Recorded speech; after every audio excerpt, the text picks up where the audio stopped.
वो हर तरीके से मजबूत बने रहें।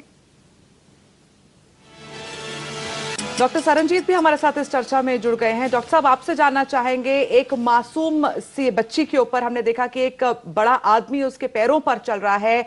अब क्या ये सही है? आगे जाके ग्रोथ पर कोई असर पड़ता होगा? उनकी फिजिकल एबिलिटीज पर कोई फर्क पड़ता होगा?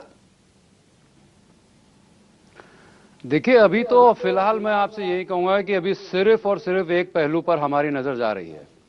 जहां तक विनिंग की बात करूं तो यहां दो बातें हैं, एक विनिंग है और दूसरी चीज है विनिंग एट एनी कॉस्ट। मैं अपनी तरफ से समझता हूं कि विनिंग को तो अच्छा ही समझा जाना चाहिए और विनिंग एट एनी कॉस्ट को मैं अच्छा नहीं समझ सकता। और अगर जहां तक रही बात, आप अगर इस बात की कहते हैं कि जो ब्रूटैलिटी है, जो फुटेज आप दिखा रहे हैं, ये भी काफी पुराने फुटेज हैं। यहां तक है कि अभी कई ऐसी और भी चीजें हैं, जैसे कई बार बच्चों को हाइपोबारिक चैम्बर्स में रखा जाता है जहां पर ऑक्सीजन का लेवल बहुत कम होता है। इससे उनको ये साइंटिफिकली फिलहाल ये फायदा मिलता है कि उनका एंड्योरेंस लेवल बढ़ता है, उनकी बॉडी में आरबीसीज का नंबर बढ़ता है, जिससे उनका एंड्योरेंस बढ़ता है। लेकिन यह समझने की चीज यह है कि क्या विनिंग हमारे लिए इतनी इंपॉर्टेंट है कि हम उन बच्चों का बचपना छीन लें? मैं इसको बिल्कुल भी नहीं मानता हूं किसी भी तरीके से। और रही बात, जहां तक आप इस ट्रेनिंग की बात कर रहे हैं, तो मैं आपको बताऊं कि ये चीज, इस तरीके की ट्रेनिंग सिर्फ चाइना में ही नहीं हो रही है। ये चाइना के अलावा रशिया में भी और जर्मनी में भी ये चीज होती आई है।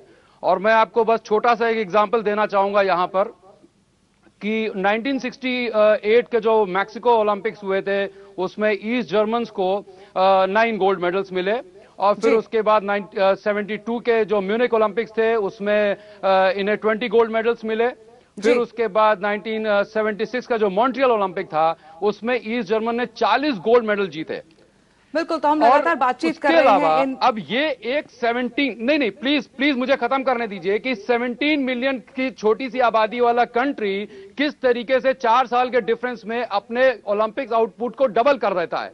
और उसके बाद जब 1989 की बर्लिन वॉल गिरी है, प्लीज मुझे खत्म करने दीजिए, बर्लिन वॉल जब गिरी है, उसके बाद 1991 में कुछ कोचेस सामने आए और उन्होंने ये कहा कि पिछले 2 डिकेड्स तक उन्होंने 10 से 12 साल के बच्चों को ड्रग्स भी दिए। खाली ये फिजिकल ट्रेनिंग ही नहीं है, उसके अलावा उनको ड्रग्स भी दिए। और आज की तारीख में वो बच्चे जो कई हैं, उन्होंने उनको डॉक्टर सरनजीत जी, आपसे बातचीत जारी रहेगी। अखिल भी इस वक्त एक पॉइंट कहना चाहते हैं। जी अखिल सर, आप हमें ये बता सकते हो कि किस तरह से इंडिया के गोल्ड मेडल बढ़ाए जा सकते हैं? हाँ, बहुत अच्छा सवाल आपने पूछा है अखिल जी। इसके जवाब के लिए थोड़े टाइम की जरूरत होगी। सबसे पहली चीज ये है, हमें जरूरत है स्पोर्ट्स मेडिसिन को समझना पड़ेगा, जिसके बारे में आज तक हम कुछ जान नहीं पाए। हमें यह नहीं मालूम है कि सिनर्जिस्टिक अप्रोच क्या होती है। हम होलिस्टिक अप्रोच के बारे में कुछ नहीं जानते हैं। हमारे यहां देखिए, मेडल जीतने के लिए 2 सबसे अहम चीजें हैं। पहली अहम चीज ये है कि वो दूसरे कंट्रीज वो कौन सी अच्छी चीजें कर रहे हैं जिनके बारे में हमें मालूमात नहीं है, और दूसरी चीज वो ये कि वो कौन सी गलत चीजें कर रहे हैं जिनके बारे में हमें मालूमात नहीं है। जो चीजें वो अच्छी कर रहे हैं, हमें उनसे बेहतर तरीके से करनी पड़ेगी मेडल्स को जीतने के लिए, और जो वो गलत करते आ रहे हैं पिछले 113 सालों से, उन्हें करने से रोकना पड़ेगा, और सिर्फ तभी ही हम आगे बढ़ सकते हैं। बिल्कुल, तो बहुत सारी चीजें हमें दूसरी कंट्री से सीखनी चाहिए। जैसे डॉक्टर साहब बता सकते हैं, क्या साथ के साथ अपने पास ऐसा मेडिकल स्टाफ है जिस तरह से वो हार्ड ट्रेनिंग कर रहे हैं कि भाई उनको फिक्स किया जा सके? जैसे कि मैं तैयार हूँ भाई हर तरह से ट्रेनिंग करने के लिए, लेकिन क्या ऐसा हो सकता है कि अगर मुझे कोई इंजरी हो तो मुझे फिक्स कर दिया जाएगा? जी डॉक्टर सरनजीत, इसका जवाब देंगे आप? अखिल जी, हाँ जी, हाँ, मैं जवाब दे रहा हूँ इसका कि देखिए, मैं बताऊं कि स्पोर्ट्स मेडिसिन के बारे में अभी हमें कुछ मालूमात नहीं है।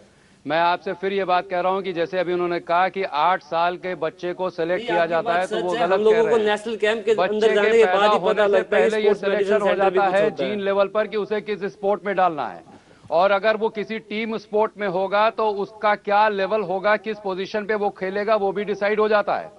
और उसके बाद उसकी साइकोलॉजिकल ट्रेनिंग उसके बचपन से शुरू होती है, फिर उसकी फिजिकल ट्रेनिंग, उसका प्रॉपर न्यूट्रिशन एंड सप्लीमेंटेशन, तमाम तरीके की थेरापेटिक मोडालिटीज का इस्तेमाल होता है। और डॉक्टर सरनजीत, हम यही जानना चाहते हैं कि भारत में इस चीज की कमी है। जैसे कि चाइना की हम बात करें कि लोगों का जो टैलेंट है उसको भांपा जाता है पहले, उसके बाद उस दिशा में बच्चों को ट्रेन किया जाता है। क्या भारत में इस तरह की जो कोचेस हैं कहा जाए, या इस तरह के जो एक्सपर्ट्स हैं, उनकी कमी आपको लगता है? जी नहीं, कमी नहीं है, मैं आपको बताऊं, कमी नहीं है, बहुत कमी है। मैं आपसे बार बार ये बात कह रहा हूं कि स्पोर्ट्स मेडिसिन में हम लोग बिल्कुल जीरो हैं। हमें फिजिकल ट्रेनिंग के बारे में कोई मालूमात नहीं है, हमें न्यूट्रिशन के बारे में कुछ नहीं मालूम है कि एक फलां खिलाड़ी को कितना प्रोटीन, कितना कार्बोहाइड्रेट लेना चाहिए, कितना फैट और किस तरीके का फैट होना चाहिए, उसकी बॉडी में कितना रेशियो उसको पानी का उसका इवन इनटेक कितना होना चाहिए, किस तरीके के सप्लीमेंटेशन होने चाहिए, हमें कोई मालूमात नहीं है। मैं एक छोटी सी चीज और बताता हूं कि वहां पर इवन एक आई स्पेशलिस्ट आपका परफॉर्मेंस इंप्रूव करने में लगा है, एक डेंटिस्ट आपका परफॉर्मेंस इंप्रूव करता है, एक एक्यूपंक्चरिस्ट, एक एक्यूपेशलिस्ट, तमाम आप जब भी देखिए इन ये जितनी भी टीमें जो जीतती हैं उनके साथ एक बहुत लंबा स्टाफ होता है, स्पेशल तरीके के मसाज स्पेशलिस्ट होते हैं। ये वो तमाम अच्छी चीजें हैं जिनके बारे में अभी हमने शुरुआत क्या सोचा भी नहीं है, और अभी इसका एक ही पहलू हम लोग देख रहे हैं। अब जहां पे आज जिस चीज का हम लोग मुद्दा लेकर के चल रहे हैं कि बच्चों की ब्रूटैलिटी का, तो मैं सिर्फ एक बात पूछना चाहता हूं कि एकेडमिक्स में क्यों मना है बच्चों के ऊपर फिर हाथ उठाना, कि अगर हाथ उठाने से ही अच्छा होता है बच्चा, तो मैं ये बात पूछना चाहता हूं कि एकेडमिक्स में ये चीजें तमाम कंट्रीज में और हमारे कंट्रीज में भी आप देखते होंगे कि टीचर हाथ नहीं उठा सकता है, तो वहां पर खेल में क्यों हाथ उठाएगा? और एक बात, और दूसरी बात, क्या उस मेडल लाने के लिए वो ब्रूटैलिटी ही चाहिए? जी नहीं, एक चैंपियन को ये तमाम चीजें जो मैंने आपको बताई हैं वो सारी चीजों की जरूरत होती है। लेकिन इसका जो दूसरा पहलू है जिसके बारे में तो हम सोच भी नहीं सकते हैं कि किस तरीके से, किस लेवल पर, अगर कभी आपका चैनल मुझे टाइम दे तो मैं बताऊंगा कि सारा ओलंपिक जितने भी रिकॉर्ड्स आज तक बन रहे हैं और बनते आ रहे हैं, they are all based on drugs. इसको प्रूव करने में मुझे ज्यादा टाइम नहीं लगेगा, अगर कभी भी आप मुझे टाइम देते हैं तो। बिल्कुल, अगर हम यहाँ पर मौजूद है कि जिस तरह से अभी डॉक्टर सरन जी कह रहे हैं कि बहुत एक पूरी टीम होती है जो आपका परफॉर्मेंस जो है उसको बेहतर करने में और आपको मेंटली प्रिपेयर करने में आपके ऊपर मेहनत करती है, तब आप ओलंपिक्स में पहले जाते हैं।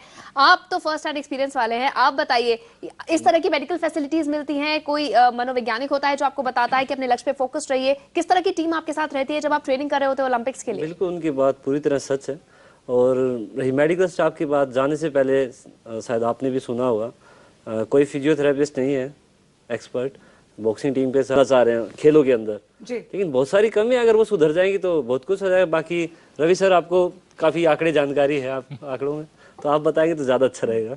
नहीं, सबसे बड़ी प्रॉब्लम यह है कि हमारे पास जो ट्रेनिंग फैसिलिटीज हैं उसकी बेहद कमी है। यहाँ पर हम तमाम मेहमानों का शुक्रिया करना चाहेंगे, अखिल आपका और साथ ही में रविकांत जी आपका, डॉक्टर सरनजीत आपका भी बहुत बहुत शुक्रिया हमारे साथ इस कार्यक्रम में शामिल होने के लिए।